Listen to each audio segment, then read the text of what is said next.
Welcome everyone, and thank you for joining us. Today is February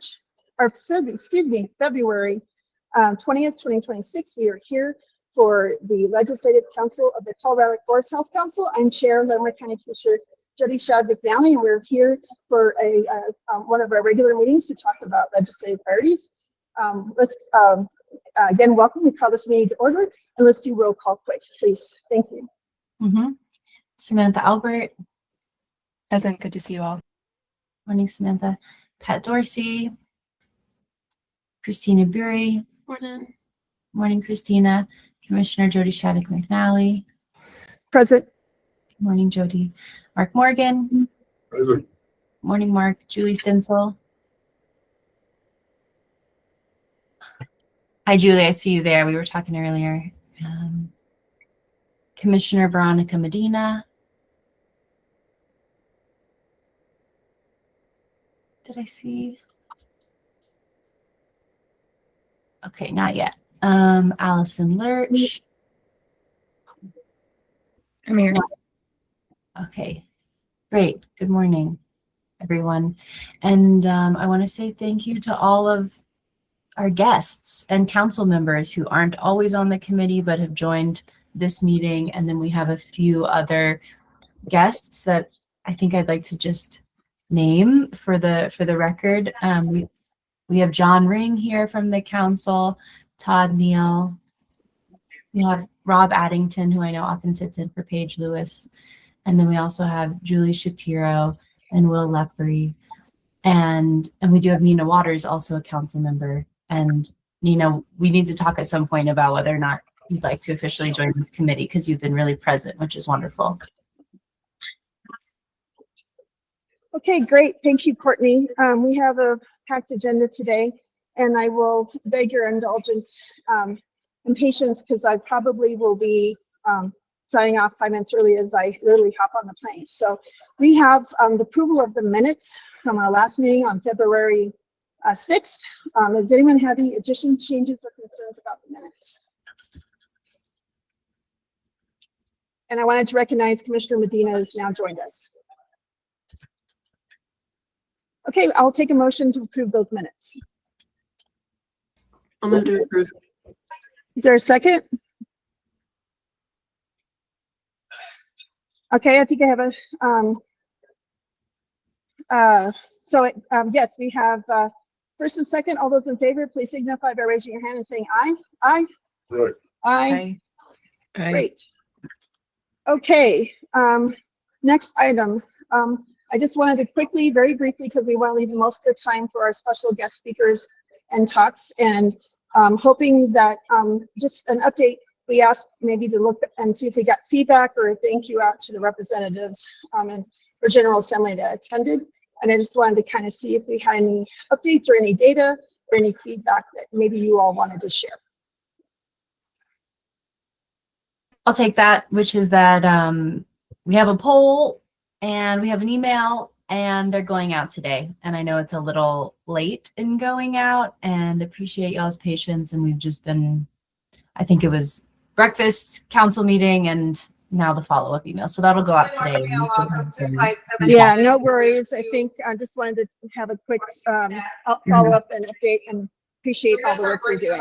So we'll move on then, and we'll look forward to talking about this next meeting. So let's now move on to the big, bulk, and important item of our agenda, which is kind of talking about having over our guests and talking about some of our legislative priorities, especially when it comes to biomass and related ideas.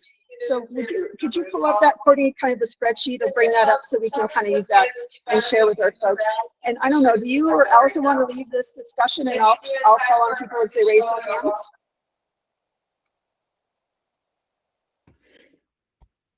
Yeah, Commissioner, I'm happy to help lead it. But if you wanna start, yeah, I'll start. We have this, we've been wrestling with legislative priorities. We do this every year.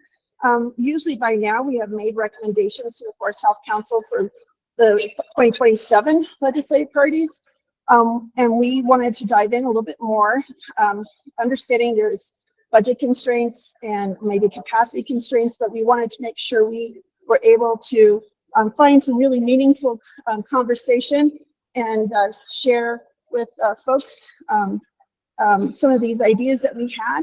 You can see them on the screen. We had helped bring ones or ones that we had mentioned to the Forest Health Council, and we this is what we have gone through so far, and we would love to dive into this a little bit more and see if you all have to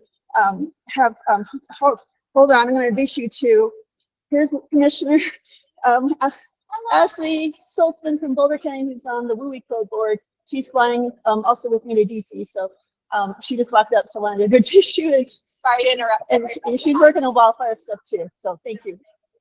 Anyway, so let's, Courtney, you have your hand raised. What would you like to add?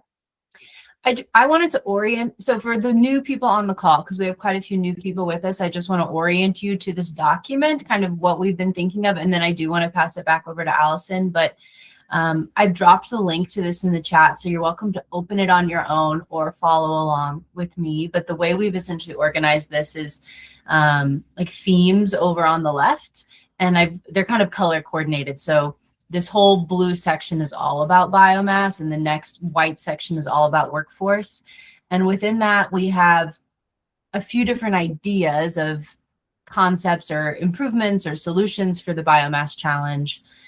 In the second column, we're trying to brainstorm what are possible legislative recommendations or places to influence legislation. Then we have some columns like, does it cost money? Is this a priority? And what are those steps? So within the biomass category, there's a few different rows because there's a few different ideas. And so there's a couple different places we can have a conversation about the biomass challenge and solution. So I just wanted to orient people to this document. You're welcome to hop in it yourself. You're welcome to put notes in there and things like that. I had an intention of turning this into an Excel sheet and just sort of ran out of time yesterday, but this is what we've been using to brainstorm.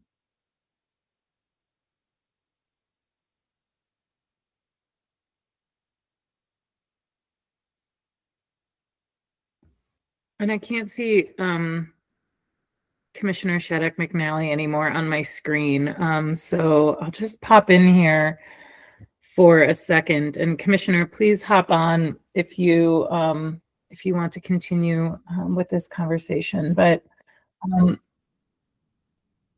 before I turn it over to you, Mark, we're really just grateful to have Julie, Will, John, and Todd on the call today too, because in our discussions in this committee in January and at the full council meeting that we just had last week, we really thought that with this a little bit extra time, we could deepen our discussions and have more robust discussions on some of these higher priority recommendations that we've really honed in on. But we also know that we need to hone in even more, and we might be missing something, of course. So Courtney, I'm looking at you because you're probably the only one I can see on this screen, but I think we want to make sure that we can open the floor for the next hour to also just talk about maybe some additional recommendations, and especially from our guests. But first, I'll turn it over to Mark. Yes, this happened just last night, but I was reading the new copy of timber processing. And in there, they had an article, and Oregon, as a state, just did two things that directly affected what we're talking about. One was they developed what they hope to be a permanent funding source for fuel mitigation work, and they're going to try to fund it at $40 million a year. And they had a funding mechanism in there, and their whole goal was, they said they feel out there that they get about a 35-to-1 return on mitigation work versus suppression work. They were trying to do something completely different and go into the mitigation side of it. And they're going to tax everybody's Copenhagen, it looks to me like, to pay for their forestry program. But I sent Courtney an article on it if somebody is interested, was all. And then the Associated Oregon Loggers also mentioned that their number one priority in being able to do this and be effective with it was the workforce development side of it. So if anybody's interested, it's a short article because it spoke to the first two on our operating priority list here, and they're taking a shot at trying to do it and having a permanent funding source. That's a pretty significant amount of money. Yeah, 100%, Mark. I think it would be great if you could share that with some of us, with all of us, or maybe Courtney can forward the email. Yeah, I think that's great. I agree, Allison. I think that would be great reading. And I'm sorry, everybody. I'm just having a lot of technology challenges with the other 100,000 people that feels like they're here at the airport. So I apologize. I thought I was leaving an hour later. So, Allison, I appreciate your helping me with facilitating. We had Mr. Morgan bring that up. Should we just go ahead and invite each of our guests to maybe give their thoughts or ideas, or maybe looking at this, or maybe how do you want to do that?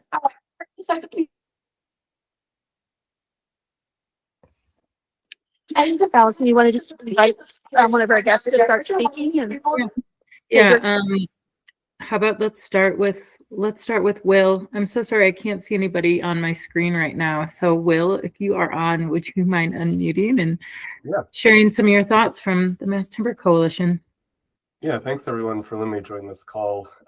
Really timely as well. So to give you some context, we are working with a group called Advocacy Rising, and we're creating essentially a Colorado Mass Timber Action Plan, which is modeled off British Columbia's Mass Timber Action Plan.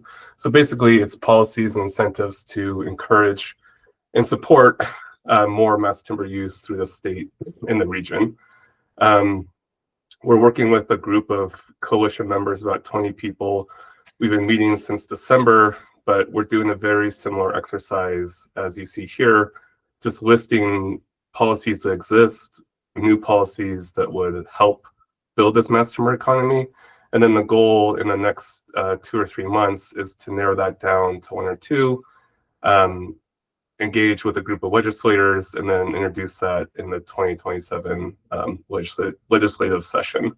Part of this also is thinking about mass timber policies that would be more on the city or district level, more focused on building codes, which aren't as relevant here. But just skimming through this list for the first time, I do think there's a lot of overlap, and we do have some other ones that might be relevant to them. Happy to share. I'm also happy to share the document probably later this afternoon of just kind of how we've structured it. I really want to be aware that we're not duplicating your work at all, and then we can have some synergy here with some new policies as well. That's great, Will. I love that we are on similar tracks right now, and that you are, honed in, of course, on mass timber and things that your organization is working on. I'm not sure if you were able to look at this list in front of us before this meeting today, but I was just wondering if you have any reflections or thoughts on your side as far as how we're doing. Yeah, so briefly skimming, this is the first time I looked at it. So we're working on, or we think, the sales tax exemption for the beetle kill. It'd actually be great to expand this to all Colorado wood at some point. I know that's asking a lot, but I think that's really going to help move the needle for this. I see you have the reducing cost for transportation. This one has also been highly recommended. There's many other examples from other states that allow higher weight limits for the logging trucks or moving the biomass. I think that would be a really straightforward lift that would really help move this fiber that needs to be moved. So that's a high priority for us as well. We have, like, in general, a biomass facility investment, which I think you have here too. That's not really our lane, but we recognize it's important. And then some other ones which are more general are just thinking about not a state mandate, but at least a consideration for all new state buildings or all new K through 12 schools. They have to at least consider mass timber in the design process. as well. And I know the state's not really building too many new buildings, but it's something that helps and something that's been done elsewhere too. And then on a more local level, there are ways that, for instance, the city and county of Denver could make incentives for developers to either get a density bonus or a height bonus if they just commit to mass timber as well. So the theme that we've gotten a lot is like no mandates for the cities or the counties, but rather incentives and just consideration. So very high level overview, and I'm happy to share this document after, which goes into more detail, but those are kind of the ones that are top of mind for us. Thanks, Will. Mark. Yes, just a real quick question, Will. Do you people have a rough idea of the minimum size, volume-wise, that you would need to have a mass timber production facility in Colorado? What's the entry level there for volume? That's a great question. So we're working on that as well. There's it's called like essentially pilot scale facilities, and there's a few examples. One's happening in California right now with the Sierra Institute. Essentially, the output is about 10,000 cubic meters of mass timber, and so it's escaping me the actual volume input in that board feet, the conversion, but it's well within what our sawmills can produce now as well. And I'll send that in a follow-up email to a more accurate number. So that's for cross-laminated timber, which kind of everyone defaults to thinking about for mass timber. We've also been exploring some lower capital cost investment mass timber products such as nail laminated timber and dowel laminated timber. And the benefit of those is that you have less equipment cost, easier startup. It can use a wider variety of wood as well. And it's a really kind of straightforward process. So we're working with different manufacturers to get a better sense of the actual capital equipment and cost it would take for that. The one key concern, which is further down the line, is who's actually going to operate this facility. It is a technical job. It's advanced skilling, so that's something to consider, and we're working on that front as well. But happy to provide more specifics in the follow-up email. Yeah, Mark. Just another quick follow-up to that then. You said you could use different grades of material. Initially in your mass timber construction, it was pretty much, we spoke was 2x6s, 2 and better. So Yep. different grades, are we going to be, do they have a product then for like number 3 or utility or in 4-inch? So these other uses would have something in that. But that's more of what we're going to produce here in this current situation. Yeah, so there's opportunities to use number 3. There's also work being done on using number 3 in the cross layers of mass timber products too. The issue with all these is that these manufacturers, that's technically a new product for them, so they would need to certify that new product, which typically for them costs about at least $50,000 up to $100,000. So, and that's for each new product. But that is a way to get more fiber into those already existing materials. So that's what we're going to be producing. So that's really helpful. Thank you. Yeah. Commissioner. Thanks, Allison, again for helping. I'm curious, when you talk about who's running the facility and the cost, we're looking at building a biomass facility and collecting some material in Larimer County with some self-funding, and I'm curious about partnerships in these endeavors. Could it be local governments, industry, and folks doing the mitigation work partnering to do this? What are your thoughts on incentivizing or helping folks create those collaborations or partnerships? Do you see that as a potential solution or partnership going forward? I'm curious about your thoughts on that. Yes, definitely. I think there's opportunity to connect whatever mass timber manufacturing to a county such as Larimer County going forward. I think my point was probably more targeted into like the actual day-to-day operations of that. I think there could be a number of investors that would want to support a facility, a new facility. It's just from what we've heard in the industry, it does take some technical know-how to keep these facilities going.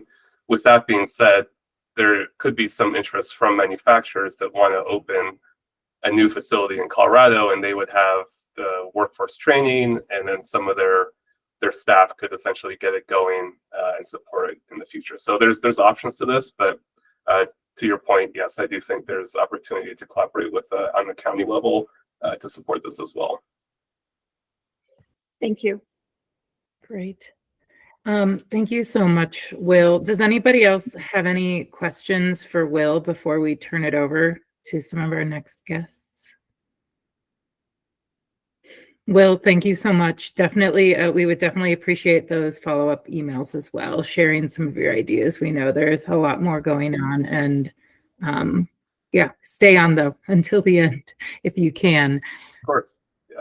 Okay, wonderful. I want to turn it to Julie Shapiro. Thanks, Allison. I'm afraid I'm going to be a disappointing guest because Will is really the technical expertise that Will has is not. It's something that I can bring to the conversation, but I can share a little bit. And we focused on the forest economy aspects that the Wildfire and Watershed Initiative for Resilient Colorado is talking about. I can also bring in a little bit. I'm working with the U.S. Endowment for Forests and Communities, which is under a request of the chief of the Forest Service working on a Markets Matter convening for this spring in Madison. So looking at a national action plan for low value wood products and including policy pathways. So I feel like I'll have more to share as we're learning through some of that. And then the work effort, WWIRC is also planning on a Colorado Forest Economy Summit sometime this spring, date to be announced soon, and some others on this call are also involved in those conversations. So I feel like we're still a little bit early, but some of the things that I guess I can reflect on in this moment, from the national side, I can't share these yet, but some of these things will come out. Some of the studies and just kind of preliminary work and looking regionally at different pathways include things that are mentioned here. And this is not necessarily step down to the level of, policy, but some of the things that are coming up beyond mass timber, which I'll defer fully to Will on, are things that align in your outline with the idea of kind of small and flexible processing networks and regional pre-processing and aggregation hubs and how to create more of those. I think that also links, Jody, to some of even what maybe Larimer was talking about in terms of biomass processing networks. We've definitely talked about long-term stewardship contracts and just predictability of supply as being an important piece of the puzzle. From a biomass perspective, particularly in the Inland West, kind of thinking more about community scale thermal energy systems and bioenergy innovation. And then also in terms of biochemicals, modular biochar, and how to integrate that with treatment zones. So again, those aren't, I didn't articulate those in a policy lens of what needs to be done from a policy perspective, but those are some of the solutions coming up. And then also within work, when I say work, I mean WWIFC. I'm just trying to see if there's anything else. I think those are the things that I mentioned that are coming from that national lens and regional lens are similar to what we're also talking about at the WWIRC level. I think there's also obviously a workforce component tied to all of this and making the biomass options viable. And so a rural economic development investment piece and lens beyond just looking at, the ecological or risk reduction kind of pieces as well.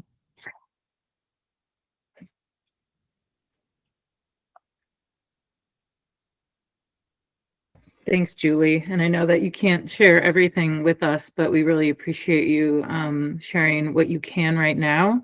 And I know I can't remember if I had mentioned on this meeting or another meeting, but I think I know a lot of us are really excited for the the forest restoration economy gathering, to come this spring. So we want to stay in close contact, and I'll, of course, since I am on the work group as well, share with this committee when that's happening, so we can participate and be a part of that as everybody feels appropriate. Does anyone have any follow-up questions or thoughts for Julie?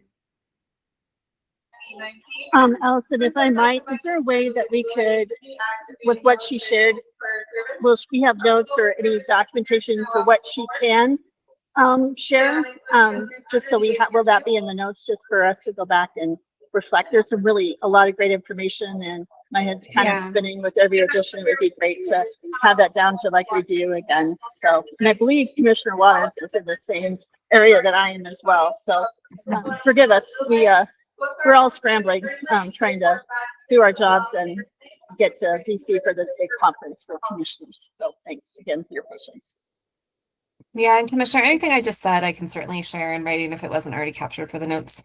And hopefully just more details and more information coming out soon. And, one other thing I guess I should just say, this is a kind of just a framing piece, is that the way that the work initiative has been thinking about forest restoration economy as thinking about it as a part of a portfolio of funding needs for addressing wildfire risk reduction and watershed resilience. And so thinking about it almost, as an offset to treatment costs, as we think about that kind of $200 million annual price tag, and then, how can we pursue new funds locally, statewide, from private sector, et cetera, to invest in that from a stewardship perspective, but then also, have a more robust forest economy that then kind of creates that offset at a bottom line and reduces treatment costs, which I'm sure you're all talking about, but I just didn't want to miss that angle of just seeing that as a lens for meeting that $200 million annual need. Yeah, thanks, Julie. Christina just put something in the chat. We love that portfolio of needs concept. Absolutely. It's a really good framing. Thanks, Christina. Anything else for Julie?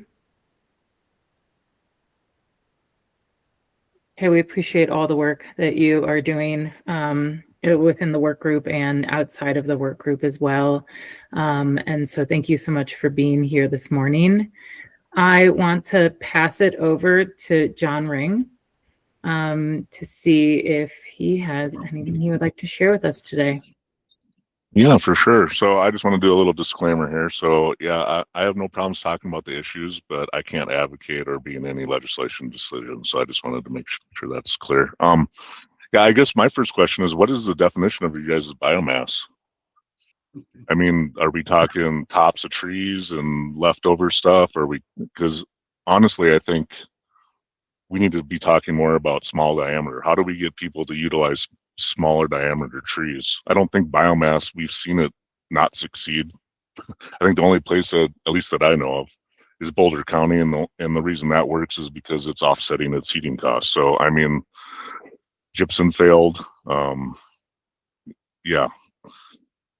So is there a definition of what your biomass is? Because I think we can go from what we think of, normal timber sizes. I think we should tackle the next step, small diameter, and then get to biomass. That's my personal opinion, and work, because small diameter gets more to wills, mass. If you look at Oregon, that built a I think it was like a 425 parking space ramp out of wood, using CLT panels and glue lam piers and stuff like that. I think that's the business we need to try and get into. Biomass in itself, again, I think it goes back to the old adage or old saying, biomass, gets paid for on the back of a 2x4, so to speak. So, I don't know, maybe smaller diameter. And I think the way we get to some of this stuff is we need to do a woodstock study, right? So we need to know what's out there so that we can basically advertise as a state to people to potentially come in and build infrastructure to treat this, or to use this wood. That goes for, that'd be great for private capital, and it'd be great for USDA, or rural development loans. So knowing what we have is probably the first thing to try and entice people to come here to work, to do the work, or to take the products, right? So that's a big one. And I agree with Will on that first one. I think the low hanging fruit here is raising the road limits. That to me would probably be the easiest on this list, honestly. So,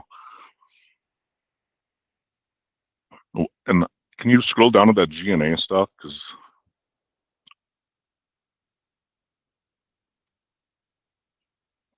I mean, we already do that quite a bit in Colorado. I think, Colorado was the pilot way back when, 99 or whatever, 2000. And the BLM and the US Forest Service have agreements with the state to do that.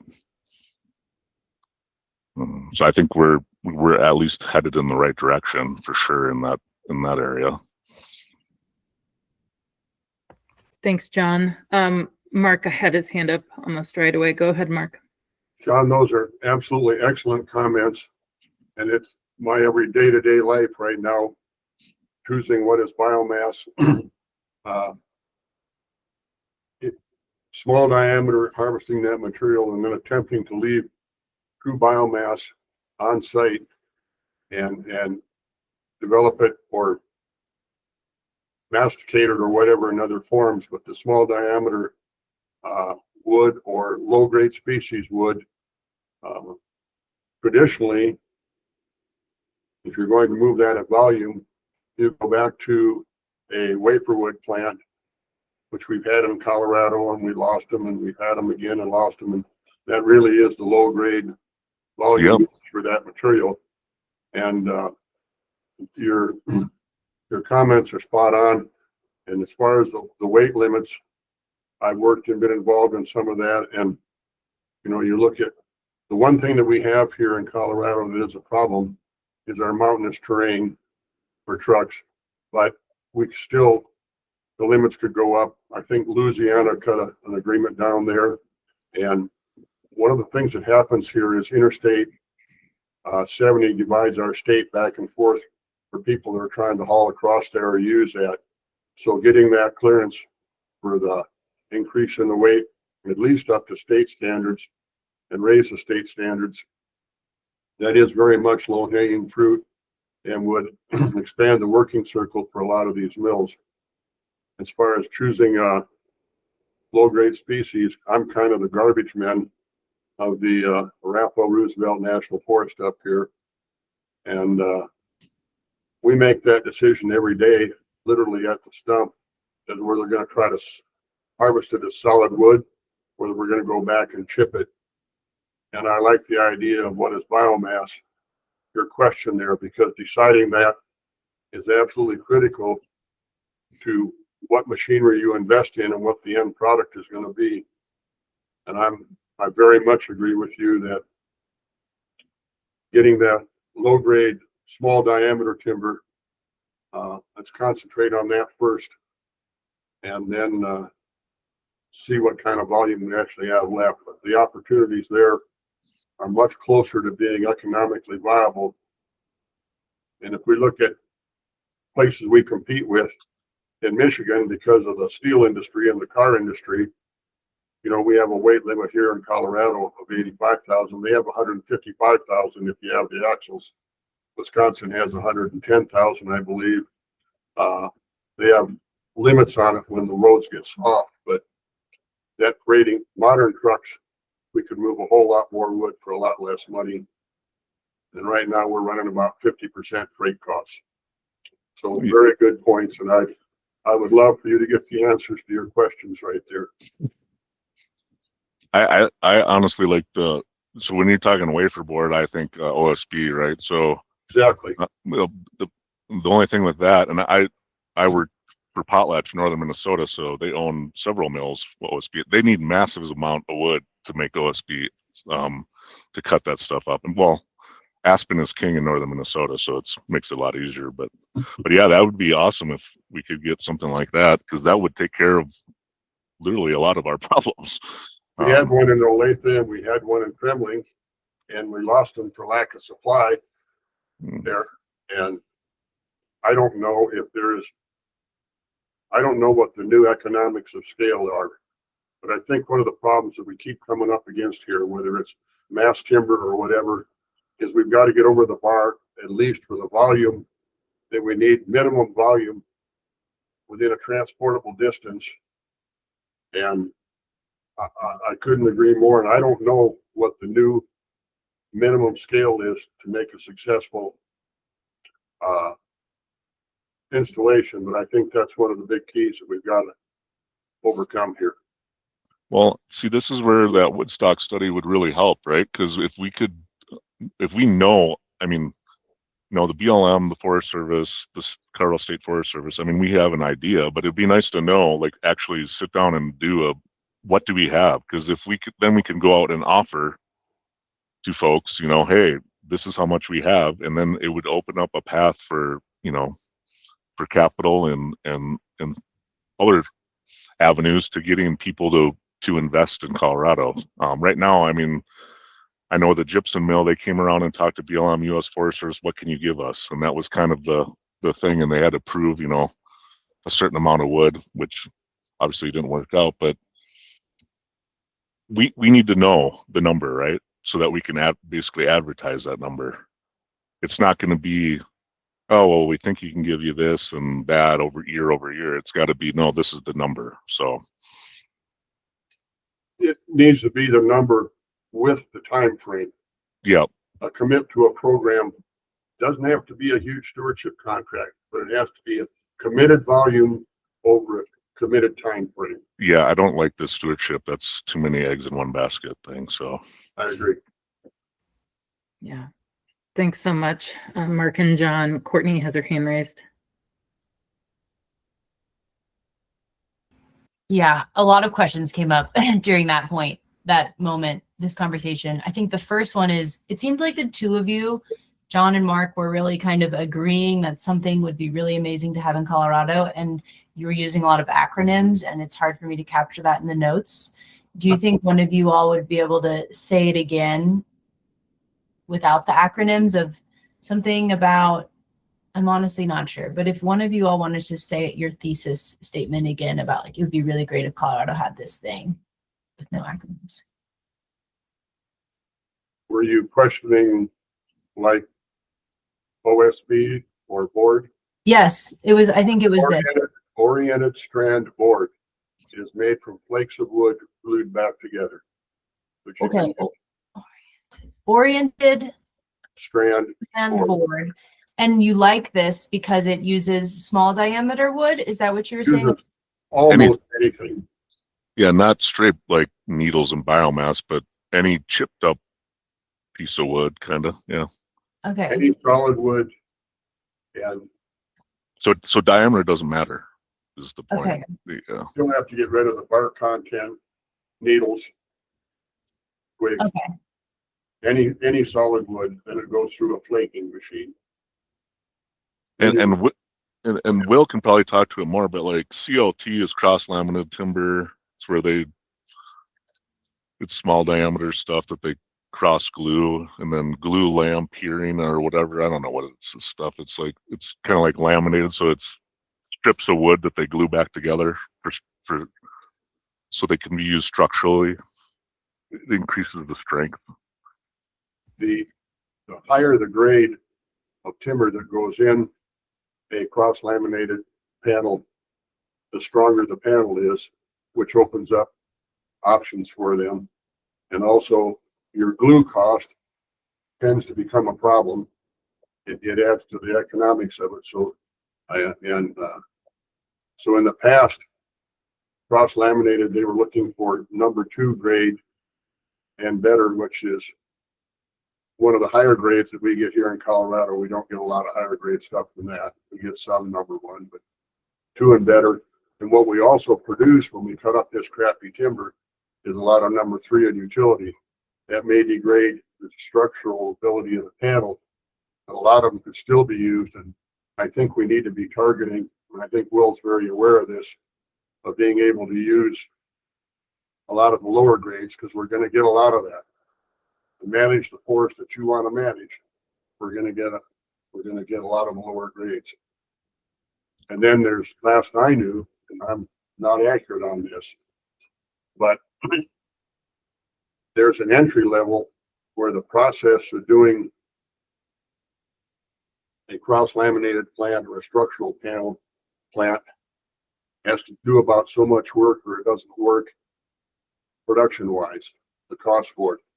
And there's a lot of work being done that I don't know about and I'm not up to speed on, that they could use smaller plants. And Will, I think, was trying to tell us about that, and I'd love to hear more. But I think we need to be looking for a smaller plant here in Colorado, because the problem with any of these bigger plants, the bigger the plant, the further we got to haul it. And the further we got to haul it, the less economical it is. So I was excited about, he was saying that they had a pilot plant in California, I think is what I heard, Will. If we can get something on a scale that shrinks our working circle some, that increases the economic viability of it. Thanks, Mark. And Will, you've had your hand raised for a bit too. What do you want to add? Yeah, thanks, Allison. Great discussion. We've done some initial work for the Woodstock study, but from the angle of what our 3 largest mills produce annually in terms of relevance to mass timber. So I'm happy to share that as a follow-up as well. We also have a chart working with the Colorado State Forest Service and their Forest Health Action Plan about what still needs to be treated. And we've broken that down into very quantifiable numbers as well. And I'm happy to share that too. I think it really helps highlight the immense challenge that we have and the time scale it would take to treat. So I'm happy to share that after as well. Thanks, Will. Some good discussion in the chat going on. Hopefully you all are following it. And Christina, thank you so much for dropping in the State Forest Services biomass assessment tool. I'm trying to track the definitions for biomass because John, you brought that up right away in your comments and what we want to have. Commissioner. Oh, you're on mute.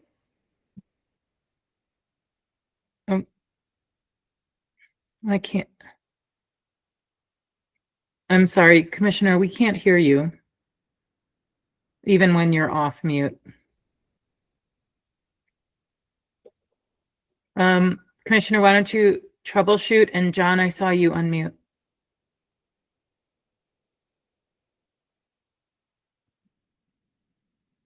I didn't unmute. But... Oh, you didn't? Okay. Sorry about that. No, you're fine. Okay, well, Commissioner Shattuck McNally is working on technical needs. Go ahead. Commissioner.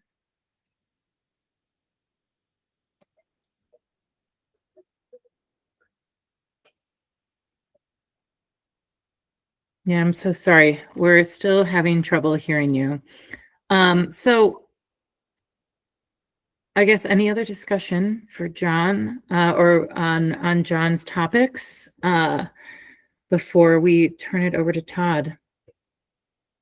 And we can get Commissioner Shattuck McNally's thoughts, maybe in a follow-up email. Okay, really robust discussion. Thank you all. And last but definitely not least, I want to turn it over to Todd Neal. Hey, thank you, and thank you for having me this morning. I will, of course, offer the same disclaimer as a number of other folks that I'm not here to support any kind of legislation, but just to offer some things to think about. So, number one, I just want to say we are really excited to work with State Forest Service and looking at additional opportunities for Good Neighbor Authority, for looking at broader opportunities for stewardship forestry on the landscape and conventional timber sales where it's appropriate, where the wood quality is something that's going to support the industry. throughout the state. That said, I think we also realize that there's going to be a lot of, as has already been offered, lower value material and also infested material that we need to be able to dispose of. And so, one of the things that I'm really curious about, based on the conversations I think we all recognize around limitations related to haulage costs and lower value material, is we've kind of established that we have a really tough time supporting traditional bioenergy or biomass energy related facilities with what we have. And the other thing that strikes me, I guess, is if we look at the way that our ability to have a reliable supply of material affects industry over time, and we look at the need to maybe do a lot of work in a relatively compressed period of time here in Colorado. I'm really curious around what some more short-term options might be, in the sense of, for example, given what we're already seeing with Excel and some of their risk management and risk tolerance around their facilities. Given our concerns about haulage costs, what might be some options for more smaller, more temporary, grid-tied energy producing facilities around the state that might support some of this need to dispose of lower quality biomass, reduce haulage costs?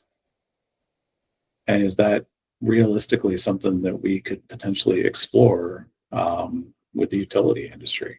So that's just something in my head as we kind of go around about, I agree. I think the idea that we could have a facility, that takes small diameter material, produce, either OSB, MDF, et cetera, would be great. It also is another thing that in the long term requires a pretty significant investment, requires access to transportation. The bulk of the ones that I'm familiar with are right on rail lines. They require a lot of water. They require chemicals. So not throwing stones, because again, I think that's a great solution for, potential industry that could use the material that we have here, just some of the limitations that might be tied to that. So, just thinking about in the sense of,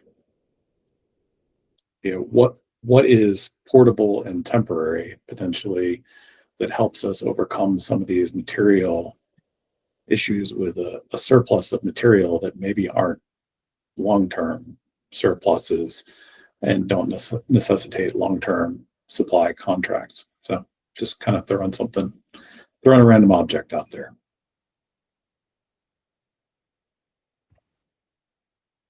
Courtney, go ahead.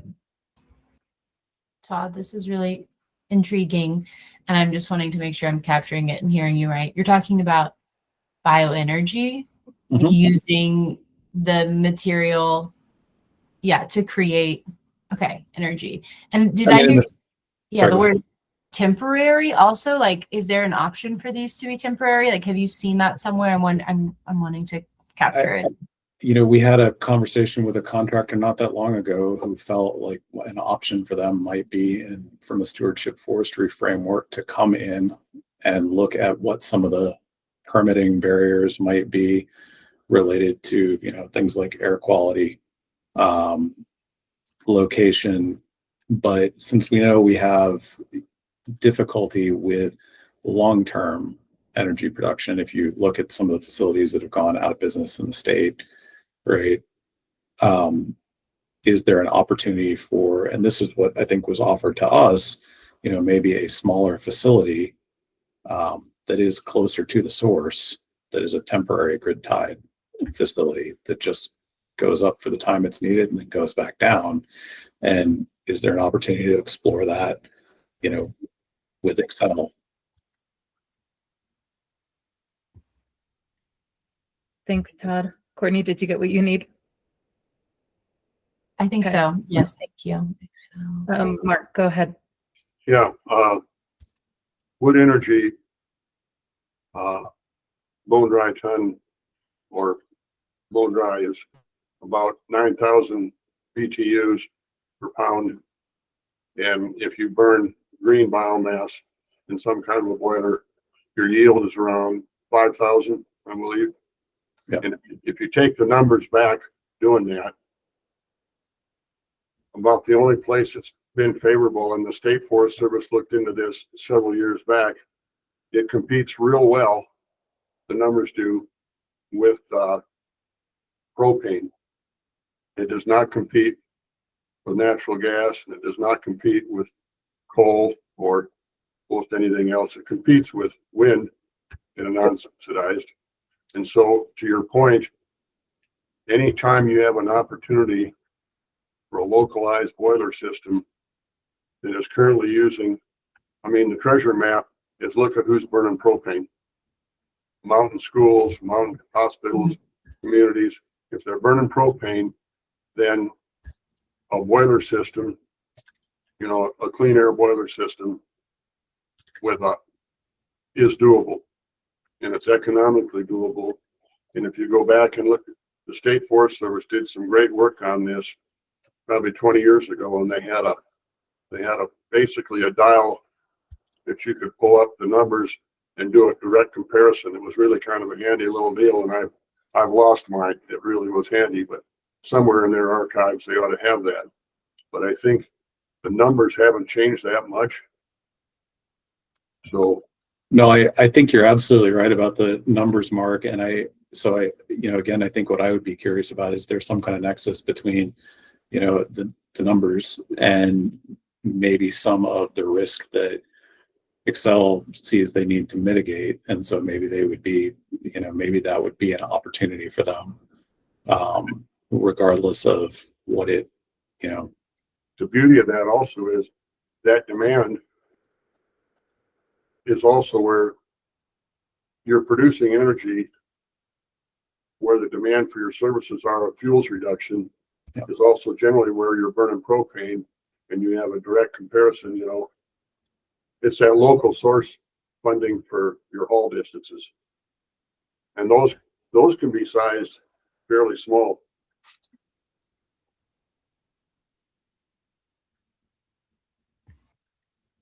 Thanks, Mark. Thanks, Todd. Anything else? We've got some more good information coming in the chat. Christina shared a link to Colorado State Forest Service's wood to energy program. Maybe that's something, Christina, you could dig into a little in between now and our next meeting. Go ahead. Yeah, I'm happy to. I actually didn't know about that, so that's awesome. Thanks, Sam, for pointing that out. And yeah, I'm assuming it would be Tim and Steve that would know about that. I see some head nods, so that's good. Tim should be all over that. Okay, cool. Okay, yeah, I'm happy to reach out to them, and we can learn more about it or set up a time for them to come to the group, whatever the group thinks is best. But while I had the floor, I did have a question. Do we know why the gypsum facility closed? Like, was it a profitability thing? Was it a supply thing? Was it all of the above? Do we actually know why? Yeah, Mark. They had 3 layers of government subsidies on that, and they closed up 2 months after the last government subsidy ran out. Oh, That's what happened so many times. It was Department of Energy. There was they were getting subsidized on the sale of the energy. They were subsidized on the capital cost of the plant, and the Forest Service was subsidizing them for the material being available. And so, as so many of those deals happened, the money ran out. The party was over. why did the subsidy end? Do we know why? That could be a policy thing, is like continuing the subsidies. Because the idea is always sold as, I remember when they sold that and started it in the first place, I happened to be a guest speaker at one of those, and the whole idea behind that is you're trying to create something that's going to perpetuate on its own. Oh, I and see. become cost efficient. And what happens too many times is that you're in the business of the study runs out or the deal runs out and the money runs out and then it goes away. And Yeah. I've always been of the opinion that you need an economic driver to where this thing is self-sufficient. Right. And I like Todd's idea. He's looking at something there. In the long run, administrations change, policies change, economic change. You need something that has an economic driver and sustains itself. I agree. Yeah, thanks, Mark, and thanks, Christina. Great question. Before I turn it to you, Will, for a quick last comment, just Pat asked in the chat, how important are the renewable fuel standards as part of this discussion? So just something to think about. Will. Going back to the gypsum plant, if I could share this image. So this is from Colorado Timber Resources. Are you seeing that picture? Yeah, we're seeing it. These chips used to go to the gypsum plant. Now this has become not only a financial burden, but it's a space burden and it's a fire burden too. So I think it's super important that we get a biomass facility to help out too. But it's shocking how big this mountain is and there's no place for it to go. Yeah. Thanks for sharing, Will. It really does change when you see the picture. Todd, we just have a couple minutes left. Just really quickly to Pat's question, I know the renewable fuel standard is an issue, Pat, for us on federal lands. You know, I think for what's coming, we're definitely going to have a heavy mix between federal, state, and private, and so we'd have some time maybe to work on the renewable fuel standard, and there is an awareness of the issue around that. So it's a good catch. Yeah, I'll just let folks know that NWTF is working on that at the federal level. So if people want to be looped in on that, I'd be happy to share that as we get something rolling. Thanks, Pat. I think we'd love to get that information as it's going. It's been a really great discussion today. Commissioner, I see you are there, and I want to see if you want to unmute really quick as we close up.